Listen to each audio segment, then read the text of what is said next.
सरकार अपना वर्डिक्ट सुना चुकी है। पहले हम लोग को भ्रम में रखा गया कि नॉर्मलाइजेशन को लेकर के बोली कि नॉर्मलाइजेशन का तो ऐसा कोई प्रावधान हम जिक्र ही नहीं किए थे। तो जब जिक्र नहीं किए थे तो इतना सारा पेपर, 2-3 पेपर रखने का, शिफ्ट में एग्जामिनेशन का क्या तुक था? कोई नहीं है राजनेता। नॉर्मलाइजेशन तो इनडायरेक्टली आपने लागू किया, लेकिन क्या कहा आयोग कि मैंने तो जिक्र ही नहीं किया था। हमारे लिए ये नव वर्ष खास करके 1 जनवरी बिल्कुल नहीं है। नव वर्ष जो है हर्ष और उल्लास का प्रतीक है। अपने अपने घर में लोग मनाते हैं परिवार के साथ, और इस कड़कती हुई ठंड में हम एक छोटा सा पंडाल में यहाँ पे बैठे हुए हैं। चलता रहेगा जब तक ये हमारे साथ न्याय नहीं हो जाए। कोई नहीं है राजनेता, कोई नहीं है। बहुत सारा चीज इंडस्ट्री है। सबसे बड़ी बात का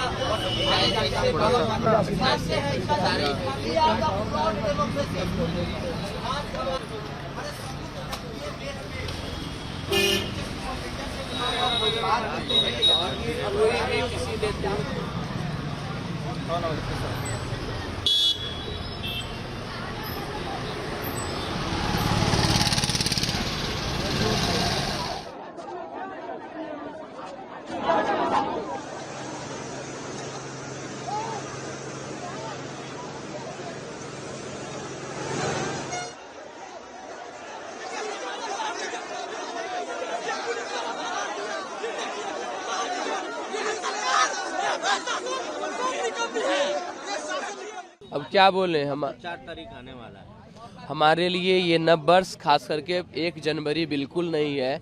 नव वर्ष जो है हर्ष और उल्लास का प्रतीक है। अपने अपने घर में लोग मनाते हैं परिवार के साथ, और इस कड़कती हुई ठंड में हम एक छोटा सा पंडाल में यहाँ पे बैठे हुए हैं, जहाँ व्यवस्थाहीन ये जगह, ना ही टॉयलेट की व्यवस्था है, ना कुछ का, ना पानी का व्यवस्था है। वहाँ पे हम लोग हैं, और चलता रहेगा जब तक ये हमारे साथ न्याय नहीं हो जाए। हमको कोई शिकायत नहीं आया। अब आपको क्या चाहिए?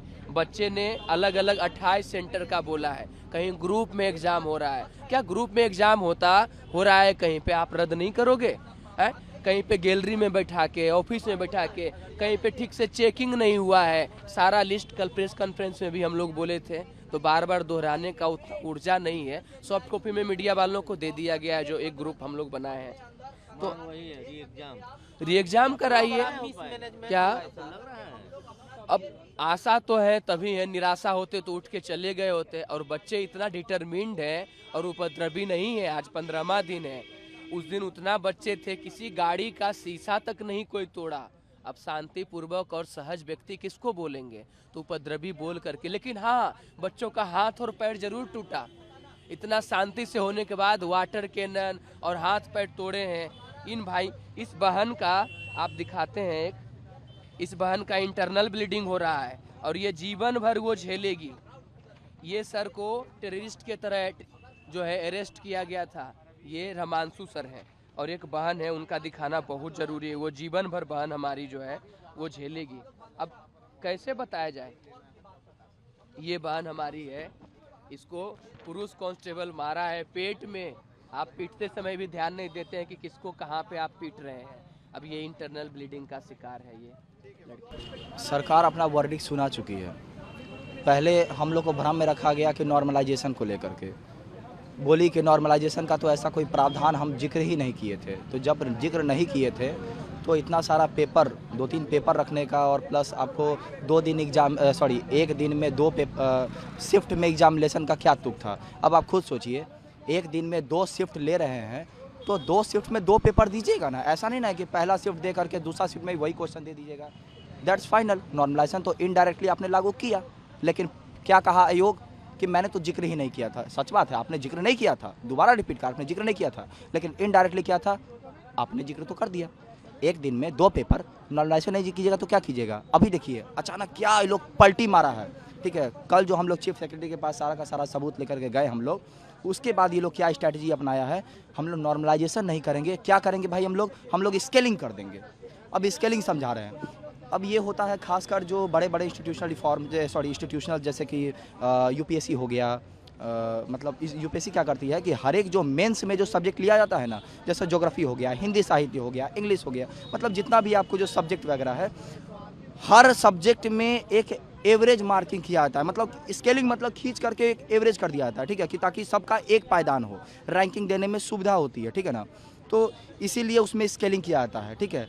तो आप मेंस का चीज़ प्री में ला रहे हैं। हम लोग नवाचार से नहीं डरते हैं, लेकिन ऐसा नवाचार नहीं कर दीजिए कि ऐसा लगे कि हम लोग का गला घोटा जा रहा है, ठीक है। अगर आप नवाचार ही करने वाले थे तो ये विज्ञप्ति जो आप छापे, जो आप 70वीं विज्ञप्ति जो छापे थे बीपीएससी का, आपको उसी टाइम में बताना चाहिए था ना कि हम लोग स्केलिंग करने वाले हैं। क्यों नहीं बताए? पहला सवाल क्यों नहीं बताए? अगर आप नहीं बताएं तो आपको करने का अधिकार भी नहीं है, ठीक है। और आप नहीं कर सकते हैं और आप कर भी नहीं सकते हैं। तो एक बात बताइए, 4 तारीख को जो परीक्षा ले रहे हैं, किस आधार पे ले रहे हैं? बहुत सारा चीज